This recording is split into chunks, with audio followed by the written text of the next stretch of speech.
Então tá, a gente mostrou como é que implementa essa primeira versão da regressão linear. Vamos pensar num caso um pouquinho mais complicado agora, que é o seguinte. O que aconteceria se os nossos dados não pudessem ser aproximados por uma linha reta?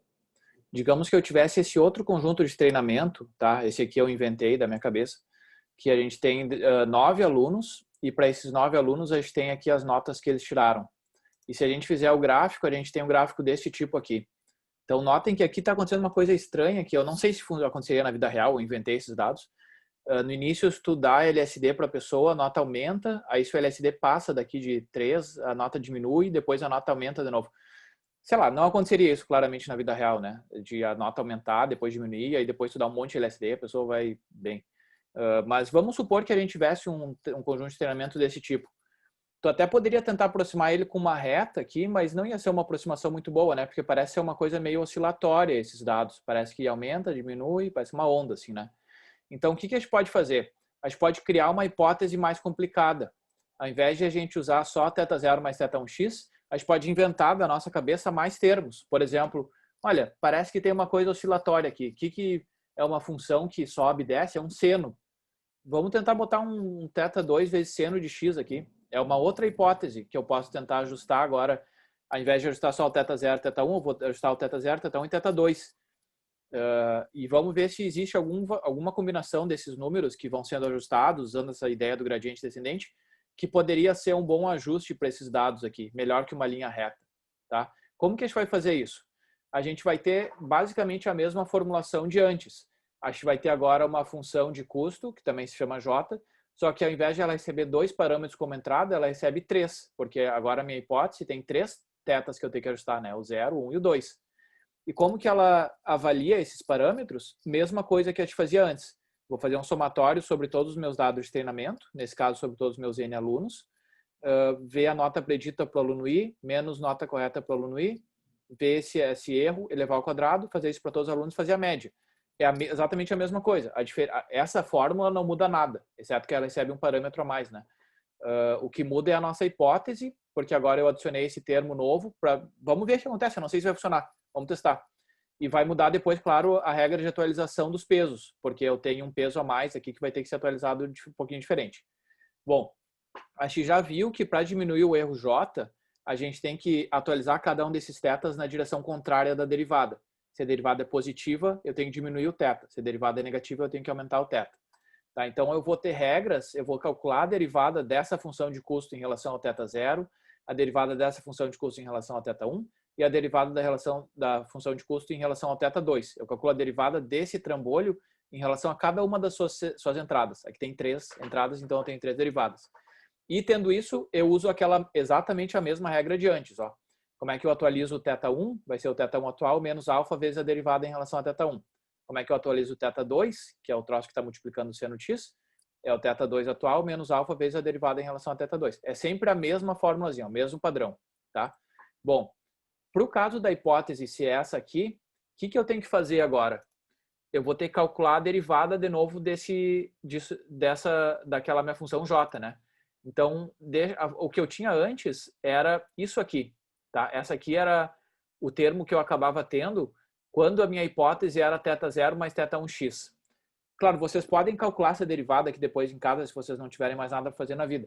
Mas só olhando visualmente, ó, isso aqui era a derivada quando a minha hipótese era θ0 mais θ1x. Era essa coisa em vermelho. Agora que a minha hipótese é θ0 mais θ1x mais θ2 seno, o que vocês acham que vai mudar nessa fórmula aqui? Vai mudar basicamente o que está aqui no meio. Ó, isso aqui, a minha hipótese está aparecendo aqui. Quando a minha hipótese era só isso, aparecia só isso. Agora, se eu expandir a minha hipótese para ser um pouco mais complicada, vai aparecer a minha hipótese aqui. Vocês não precisam acreditar por fé em mim, vocês podem calcular a derivada daquela função de custo para o caso da hipótese ser essa aqui, vocês vão ver que vai dar esse termo. Tá? Agora, a gente precisa fazer o mesmo processo que a gente pensou antes. Bom, vocês podem ver que apareceu só um termo a mais aqui, que foi justamente o termo que a gente adicionou na nossa hipótese. Vamos ver o que acontece aqui a derivada em relação ao peso θj, né? Quando o j é zero, ou seja, eu estou calculando a derivada em relação a θ0, o que é a derivada desse trambolho aqui em relação a θ0? Tem θ0 aqui no meio? Não, então ele some. Tem θ0 em relação aqui nesse último termo? Não, então ele some, a derivada some. Teta zero, derivada de teta zero em relação a teta zero, 1. Então aparece 1 aqui no fim. Agora, quando j é igual a 1, eu tenho que calcular essa derivada aqui para o teta 1. Tem teta 1 aqui? Não, esse termo some. Tem teta 1 aqui? Sim. O que é a derivada de teta 1x em relação a teta 1? É o x. Então vai aparecer um x ali. Tem teta 1 aqui? Não. Teta 1 aqui não tem, então some esse termo. Então vai sobrar só o xi aqui. Então essas duas derivadas do teta 0 em relação ao teta 0 em relação ao teta 1 são exatamente como antes. Agora a gente tem que ver a derivada em relação ao teta 2. O que vocês acham que vai acontecer? Esse primeiro termo aqui, ó, percebam, o 1 sobre n vezes o somatório do negócio, aparece nesses dois casos aqui. Ele vai aparecer aqui também, o que vai mudar é o que está multiplicando lá no final. Porque ó, o que está multiplicando no final é essa derivada aqui, ó, essa derivada desse trambolhão inteiro. Vamos ver o que é a derivada desse trambolhão inteiro quando o j é 2, ou seja, quando a gente está calculando a derivada em relação a teta 2. Tem teta 2 aqui? Não. Então ele some. Tem teta 2 aqui? Não. Então a derivada é 0, some também. Tem teta 2 aqui? Sim. Qual que é a derivada de teta 2 seno de x em relação a teta 2? Seno de x. Então vai sobrar só seno de x aqui. Vamos ver se tem algum padrão agora, então, nessas regras de atualização, para a gente não precisar ficar pensando isso aqui sempre, assim, do zero. Quando eu estou calculando a derivada em relação a teta 2, esse termo do início é sempre o mesmo, ó. Notem, é sempre 1 sobre n somatório do negócio. O que muda é o que está no final. Vamos ver qual é o padrão. Quando eu estou calculando a derivada em relação a teta 2, o que aparece aqui é um seno de x. Por que aparece um seno de x aqui? Porque o que está multiplicando um seno de x lá em cima, o que está multiplicando o teta 2 lá em cima é um seno de x. Por que quando eu estou calculando a derivada em relação ao teta 1 aparece um xi aqui? Porque o que está multiplicando o teta 1 lá em cima? É o x, então aparece um x aqui. Quando eu estou calculando a derivada do teta 0, por que aparece o 1 aqui? O que está multiplicando o teta 0 lá em cima? O 1. Então aparece o 1 ali. Tá? Então esse aqui é o padrão mais genérico de como que eu consigo saber as regras de atualização da regressão linear, dada só a minha hipótese. Ó, a regra de atualização, a derivada de um peso θ zero, por exemplo, vai ser esse primeiro termo, que é sempre o mesmo. O que está multiplicando o θ zero? 1. Então vai ser 1 vezes 1 aqui. Quando eu quiser calcular a derivada do θ1, primeiro termo é o mesmo, esse 1 sobre n somatório. O que está multiplicando lá no final? Vamos ver. O que multiplica o θ1 na hipótese? X. Então aqui vai ser o xi, né, do x do somatório. Quando eu estiver calculando a derivada do θ2, primeiro termo é igual, 1 sobre n somatório. O que aparece no final? Vamos ver. O que multiplica o θ2 na minha hipótese? Seno de x. Então aqui vai ser um seno de x. Tá? Então é sempre o mesmo padrão. Se eu tivesse... eu já vou mostrar a implementação disso aqui agora, tá? Que vai ser essa aqui. Então essa é a minha hipótese. Essa aqui é a minha função de erro que eu quero minimizar. Notem que agora ela tem 3 parâmetros. E eu vou ter 3 regras de atualização. Para o peso θ0, para o peso θ1, para o peso θ2. Ela é essencialmente idêntica, só muda a última coisinha que eu estou multiplicando ali. Tá? Eu vou mostrar a implementação disso e depois eu vou mostrar o que acontece caso a gente decidisse usar uma outra hipótese louca, porque aqui esse seno x eu inventei da minha cabeça, né? Vamos ver empiricamente agora como funciona. Mas depois eu vou mostrar o que aconteceria se eu botasse um outro termo aqui, só para a gente ver como é que mudaria a regra. A gente iria ver que o padrão segue o mesmo, para a gente descobrir como atualizar cada peso, e para a gente tentar rodar com uma hipótese diferente e ver se funciona melhor ou pior. Tá? Então vamos pegar e vamos implementar agora essa formulação da regressão linear, onde a gente tem essa hipótese um pouquinho mais complicada, que tem um θ2 seno de x aqui, para tentar modelar aquela coisa meio oscilatória lá que a gente observou nos nossos dados. Bom, então a primeira coisa que eu vou mostrar é o seguinte: eu vou manter exatamente o mesmo código que eu tinha antes, que era quando eu tinha a função da hipótese original, só θ0 mais θ1x. O j aqui é o mesmo, tá? E os updates dos pesos tem só o update do θ0 e θ1, tá tudo igual. Só para mostrar que tipo de solução essa regressão linear acha para esses dados novos que eu estou mostrando, onde as coisas são meio oscilatórias, né? Elas não são tão bem modeladas com uma linha reta. O que a regressão linear, com aquela hipótese que é uma linha reta, vai fazer é tentar, como esperado, achar a melhor linha reta que passa por esses dados. Mas justamente como a gente argumentou aqui, uma linha reta não é realmente o melhor modelo, não é a melhor hipótese para tentar modelar esses dados que parece que sobe, depois desce, depois sobe. Então vamos substituir essa nossa implementação por essa que usa uma hipótese mais complicada, que tem um seno de x. O que a gente precisa mudar? Aqui na avaliação do F, que calcula a predição da nota, a gente tem que pegar e botar esse termo novo, que é fácil de fazer, ó, mais θ2 vezes seno do LSD do aluno I, do xi. Só isso aqui que precisa mudar. Precisa mudar alguma coisa na função de custo? Não, a única coisa que muda é que agora a função de custo recebe um parâmetro θ2 a mais, mas a implementação dela vai ser a mesma. Eu vou chamar o meu F, que eu já atualizei, para calcular a predição da nota, comparar com a nota predita, elevar ao quadrado, e então a mesma coisa que tinha antes. O J não muda nada. E os updates dos tetas, muda alguma coisa? Para os primeiros dois não muda nada. Ó. A atualização do θ0 é a mesma que eu já tinha feito, que está aqui. A atualização do θ1 está ali igual. Agora eu tenho que fazer a atualização do θ2, que é barbada. Ó. A atualização do θ2 é quase igual à atualização do θ1. Vamos fazer aqui a atualização do θ2. Vamos ver aqui. Gradiente 2, gradiente 2, gradiente 2, novo θ2. Eu estou mudando aqui cegamente as coisas, espero que não exploda nada. Vamos ver o que muda aqui. O cálculo tem sempre ó, esse somatório, só que aqui, no caso do θ1, eu multiplico pelo xi, que é o LSD do aluno I. Aqui eu tenho que multiplicar pelo seno de xi. Então, o que muda aqui, ao invés de eu multiplicar por xi, eu vou multiplicar por seno de xi. E o resto é igual. Eu faço o somatório, o resto é 1 sobre n. Depois a atualização é o novo θ2, é o θ2 menos alfa vezes aquele, e aí o resto dá igual. E aí aqui no final eu preciso retornar o novo θ0, novo θ1 e novo θ2. Beleza, é só isso aí que precisa mudar. Eu só precisei mudar o cálculo da minha hipótese, adicionar a regra de atualização do peso novo, correspondente ao termo novo que eu botei na hipótese, e em princípio é só isso que eu tenho que mudar. Vamos rodar agora e ver se ele acha um modelo que não é uma linha reta só. Como eu botei esse seno, eu espero que agora vai aparecer um modelo de predição de notas que suba e desça e seja um pouco mais fiel aos dados. Vamos ver como que ele aprende. Começou com uma linha reta. Could not improve. Tem algo que está faltando. Vamos ver. O que eu fiz de errado aqui.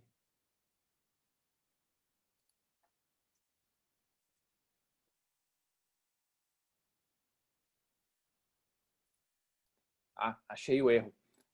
Aqui, ó, na atualização... Aqui na atualização do gradiente 2, aqui eu mantive gradiente 1, ó, deveria ser gradiente 2. É o que acontece quando tenta escrever código muito rápido. Agora eu acho que está certo. Vamos rodar agora e ver o que acontece. Ele começa, ó, notem que agora a predição que está sendo feita não é uma linha reta mais, é um troço que está meio subindo, descendo, subindo depois, que é mais ou menos o que eu esperava obter, justamente por eu ter feito adicionado aquele termo de seno. Vocês podem ver que ó, não só o que aconteceu com a função de custo foi diminuindo e ficando o erro cada vez melhor. A minha função de modelagem agora ficou uma coisa que não é uma linha reta, que é justamente porque eu adicionei esse seno aqui. E eu posso olhar, ó, o θ0, todos os tetas começaram com 0. O θ0 começou com 0 e cresceu aqui até 4,79. O θ1 começou em 0 e subiu um monte e depois estabilizou aqui, que é 4,91. E o θ2 começou em 0 também e subiu e estabilizou aqui em 2,41. Então, convergiu os valores de θ para esses pontos aqui. Tá? Então, ó, funcionou. Eu criei uma hipótese normal, claro, eu cometi aquele pequeno erro ali no copy and paste, mas ele convergiu para uma hipótese que realmente, de fato, é mais sofisticada. Não é uma linha reta, é uma coisa um pouco oscilatória, que modelou os meus dados muito melhor, de uma forma, não é perfeita, mas é melhor do que a minha linha reta. Deixa eu só falar uma coisa, quando que a gente para de rodar esse algoritmo? Porque vamos pensar que isso é uma coisa bem importante, né? Eu peguei, deixa eu mostrar aqui numa outra tela. Eu tinha a minha função de custo, J, que é o J, e aqui é quantas iterações, quantas atualizações eu já rodei de atualizações nos meus pesos, né? Número de atualizações dos tetas. Então, no início, quando eu não tinha feito nenhuma atualização com meus tetas aleatórios iniciais, o erro era super alto. Aí depois que eu fiz uma atualização, corrigi o θ0, θ1 e θ2, o erro diminuiu um pouquinho. Aí quando eu fiz a segunda atualização, depois da segunda, corrigi de novo, θ0, θ1, θ2, meu J diminuiu mais. Então o meu J vai diminuindo, né? Quando que eu sei quando que eu paro o algoritmo? Tem dois critérios de parada, normalmente, que vocês podem usar tanto para regressão linear quanto para os demais algoritmos que a gente vai estudar. Um deles é o seguinte, eu vejo o valor de J na iteração T do algoritmo, digamos aqui o meu J deu, sei lá, deixa eu mostrar mais para cá. Aqui o meu J deu, por exemplo, na iteração T, deu 30. Estou inventando números, tá? E aí eu vejo, aí eu rodo mais uma iteração, então a iteração T mais 1, e eu vejo qual que é o novo J. O novo J talvez seja um pouquinho melhor, mas não muito, talvez seja 29,9. Então eu vejo a diferença entre J's consecutivos, tá? Faço o ABS disso aqui. Se o meu J não melhorou muito, se ele é menor do que algum valor epsilon, digamos 0, se ele não melhorou mais que 0,001, aí eu paro para o processo. Ou seja, eu tentei, peguei tinha lá os meus θ0, θ1, θ2 atuais, fiz todo aquele processo ali, calculei o novo θ0, novo θ1, novo θ2, calculei o valor J com os θs atualizados e deu basicamente o mesmo J que antes. Ou seja, eu estou tentando corrigir os valores dos θs e corrigiu, mas ele corrigiu tão pouquinho que a performance continua essencialmente a mesma. Ou seja, se eu olhar para aquele meu gráfico lá dos dados, tá? Aqui tinha as notas, o LSD e as notas dos alunos, né? Era uma coisa assim. Então aqui é o LSD e aqui é a nota. Quando que acontece da performance parar de mudar? É porque talvez para o conjunto atual de tetas eu tivesse um modelo assim, aí eu tentei mudar os tetas e eu tive um modelo que é essencialmente a mesma coisa, talvez um pouquinho diferente assim, mas o J basicamente não muda quase nada porque o modelo parou de ser atualizado muito. Então esse é um critério que vocês podem usar, tá? Quando o valor absoluto da melhora no meu erro não cresce muito, ele é pequeno o suficiente, aí eu paro. A outra possibilidade é a seguinte, vamos pensar, esse aqui é um método de gradiente, né? Então, vamos pensar só como é que eu ajusto o θ0, como é que eu sei se o θ0 está no valor correto. Lembrem que o gráfico lá, ele era tipo uma parábola, né? E aí eu tinha, por exemplo, o valor atual do θ0 era 52. Aí aqui nesse ponto, o que a derivada era? A derivada era negativa. Significa que eu tenho que pegar e aumentar o meu θ0. Então, eu aumentava o θ0 para cá. O que a derivada é aqui? É negativa ainda. Então, eu aumento mais o θ0 ainda. Aí, o θ0 vai aumentando. Quando o θ0 chega nesse ponto, digamos, eu não sei que número é esse aqui, mas digamos seja 59. Qual é o valor da derivada aqui? O valor da derivada aqui é zero. Então, a derivada de J em relação a θ0 aqui nesse ponto ótimo vai ser zero ou muito perto de zero, tá? Esse símbolo aqui que eu escrevi torto é aproximadamente zero.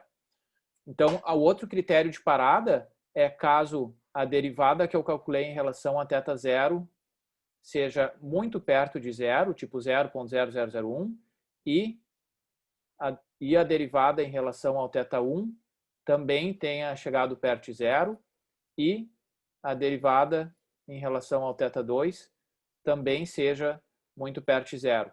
Ou seja, outra maneira de falar é a derivada em relação ao peso θj é perto de zero para todo j. Meu Deus, j ficou torto. Para todo j.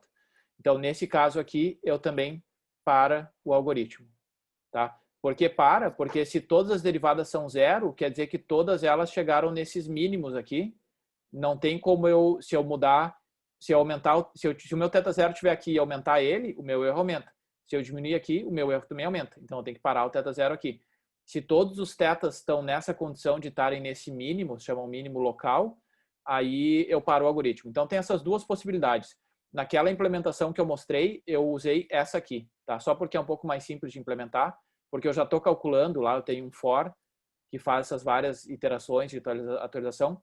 Eu sempre me lembro qual é o valor J na iteração que eu acabei de fazer e o J da iteração anterior. Se não mudou muito, aí eu paro. Tá? Eu até posso mostrar isso no código. Deixa eu mostrar esse processo de parada aqui no código. tá aqui, ó. Eu não vou mostrar o código em detalhes, mas eu tenho o último J que eu calculei, o J da iteração anterior. E aí, cadê o teste de parada? Meu Deus, meu código tá horrível. Aqui, ó. Eu vejo a diferença do valor absoluto do J atual comparado com o último J, e se essa diferença é menor que esse epsilon que eu defini aqui como minimum improvement, se o J não mudou mais que 0.0001, ou seja, se o J mudou bem pouquinho de uma iteração para outra, aí ele para de rodar, para de atualizar, porque ele acha que convergiu, tentou melhorar os tetas, mas não melhorou, o J diminuiu muito, um pouquinho, não significativamente, então eu acho que o algoritmo convergiu. Tá? Então esses são os dois modos mais comuns de fazer o processo de parada aqui nesse algoritmo. Ok, então só para terminar, eu já mostrei então que tinha esse padrão aqui nas regras de atualização para quando a gente criou essa nova hipótese. Vamos pensar numa terceira hipótese, só para finalizar a aula. Se ao invés de eu tivesse colocado um seno de x, eu quisesse colocar θ2 vezes x na 9. Sei lá que fórmula isso daria, mas vamos ver o que aconteceria. Eu não sei que tipo de formato de predição isso aqui poderia prever agora. É um polinômio louco ali, θ0, θ1x, θx na 9. Eu não sei como é que isso parece, mas vamos ver, vamos implementar. O que vai mudar, vocês acham? Bom, primeiro, aqui a minha hipótese mudou. Não tem esse θ2x. Vai ser isso aqui, ó. Minha hipótese vai aparecer aqui. O que multiplica esse termo aqui no caso do gradiente do θ0? Mesma ideia de antes. O que multiplica o θ0 lá? 1. Então vai ter 1 aqui. Aqui no gradiente do θ1 para calcular ele. O que multiplica o θ1 lá na minha hipótese? X. Então vai ter um x aqui. O que multiplica o meu θ2 lá na minha hipótese? X na 9. Então vai aparecer um x na 9 aqui. É exatamente a mesma coisa de antes. Então a implementação seria dada por essas fórmulas que são quase idênticas às fórmulas de quando a minha hipótese tinha um seno de 9. Um seno de x, desculpa. Só que agora, ao invés de ser um seno de x, é um x de 9. X elevado na 9. Vamos mudar o código rapidinho só para ver isso funcionando. Ó, esse aqui é o meu código para o caso da hipótese ser θ0 mais θ1x mais θ2 seno de x. O que eu preciso mudar para usar essa outra hipótese agora? É θ2 vezes x na 9. Então aqui não é seno de x mais. É x elevado na 9. Né? É o LSD do aluno I elevado na nona potência. Sei lá o que significa isso, mas vamos ver o que acontece.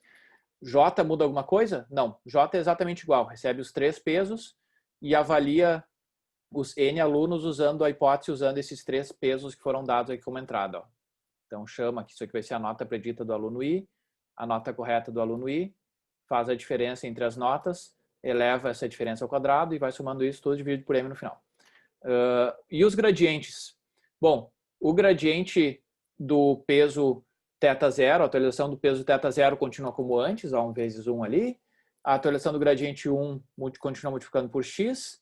Antes aqui eu tinha vezes um x, seno de x, né? Agora eu tenho xi elevado na 9. Então só muda aqui, vai ser xi elevado na 9. E eu acho que é só isso que precisa mudar. Então percebam, se eu mudo a hipótese, muda a implementação do j continua igual. Eu mudo só, obviamente, a hipótese, a função que calcula a hipótese para prever a nota, dado os pesos atuais e o índice do aluno que eu estou querendo calcular a nota. Então muda o f e muda na atualização dos tetas. Esse primeiro bloco todo de fórmula aqui é o mesmo para todos. Só vai mudar o que multiplica no final, que é justamente o termo que multiplica esse peso lá na minha hipótese. Então, por que aparece um x na 9 aqui? Porque na atualização do θ2, porque no θ2 na minha hipótese tem um x na 9. Então aparece x na 9 ali embaixo de novo. Vamos rodar isso aqui agora e ver o que acontece. Espero que eu não tenha feito nenhum erro. Ele está atualizando ali, tentando ajustar o θ0, θ1, θ2. Notem, ele está aprendendo uma coisa que não é uma linha reta. É uma coisa meio torta. O erro foi diminuindo. Isso aqui é melhor do que eu tinha quando eu tinha o seno? Eu acho que não. Eu acho que quando eu fiz a hipótese com o seno, o modelo que eu obtive era melhor. Ele passava mais perto das bolinhas vermelhas. Esse aqui está melhor do que a linha reta, do que a hipótese só θ0 mais θ1x. Mas está pior do que o seno, eu acho. Então, o que vocês podem fazer, que eu vou mencionar mais para frente na disciplina, é agora comparar esses vários modelos. Eu tenho 3 hipóteses para tentar modelar os meus dados, né? A hipótese do modelo inicial, que era só θ0 mais θ1x. Aí eu tenho uma outra hipótese, ou modelo alternativo, que é o segundo que eu implementei, que é o θ0 mais θ1x mais θ2 seno de x. E eu tenho um terceiro modelo, que é esse que eu implementei por último, que é θ0, θ1x, θ2x na 9. Qual dos dois vocês usam? Tem maneiras de a gente comparar esses modelos. Vocês podem, basicamente, a gente vai ver isso depois de mais detalhes, mas vocês treinariam esses 3 modelos, que nem eu fiz aqui, e depois testariam ele em outros dados que vocês deixaram separados para ver se eles funcionam em situações novas. Tá? Então, aí provavelmente o que vocês perceberiam, olhando assim de olho, eu não tenho certeza, é que o segundo modelo que eu implementei, que a hipótese tinha um seno de x, ele funciona um pouco melhor. Ele dá um ajuste melhor nos dados, ele faz predições de notas melhores. Aí eu acho que esse que tem o x na 9 é o segundo melhor, e o primeiro, que é só uma linha reta, eu acho que é o pior de todos. Tá, mas essa comparação entre modelos é uma coisa que a gente vai ver um pouco mais para frente na disciplina. Então, só para finalizar, notem que o que mudou em termos de implementação, dependendo da hipótese que a gente usa, foi bem pouquinha coisa. A forma geral do código é aquilo ali, é uma tela de código, e eu só preciso mudar, quando eu mudo a minha hipótese, eu mudo só a implementação da função que calcula a hipótese, e se eu adiciono mais termos ou menos termos aqui, eu poderia ter um mais θ3 cosseno de x, por exemplo. Seria em θ3 vezes, né? Aí eu teria uma outra regra de atualização para o θ3, que seria fácil. Digamos que eu tivesse um θ3 cosseno de x, como que seria a regra de atualização do θ3? Ia ser igual a isso aqui, só que aqui no final ia ter um cosseno de x. Então é bem simples, tá? Então é sempre o mesmo padrão. Então isso aí finaliza essa parte de introdução, que é o algoritmo de regressão linear. Eu sei que teve vários conceitos aqui importantes de derivada e de gradiente descendente e dessas funções de custo, mas agora a gente vai ver isso vai começar a aparecer mais e mais seguido em todos os algoritmos, tá? Vai chegar uma hora que vocês vão ver, isso aqui vai estar assim super intuitivo. Mas, como eu mencionei, essa aula ela é a aula de fundamentos, digamos. Então, mandem mensagens no Moodle, mandem mensagens por e-mail, entrem em contato com a gente, reassistam a aula caso tenham dúvidas, porque isso aqui tem coisas aqui que são não muito óbvias a primeira vez que tu ouve, mas depois tu vai se acostumando e a ideia faz todo sentido, mas é super importante entender isso aqui bem intuitivamente, porque, como eu falei, todos os algoritmos que a gente vai estudar daqui para frente se baseiam nessa noção de calcular o gradiente de uma função de custo. Tá? Isso é uma das coisas centrais em aprendizado de máquina moderno, então tentem realmente entender isso. Tá? Se tiverem dúvidas, a gente fica à disposição.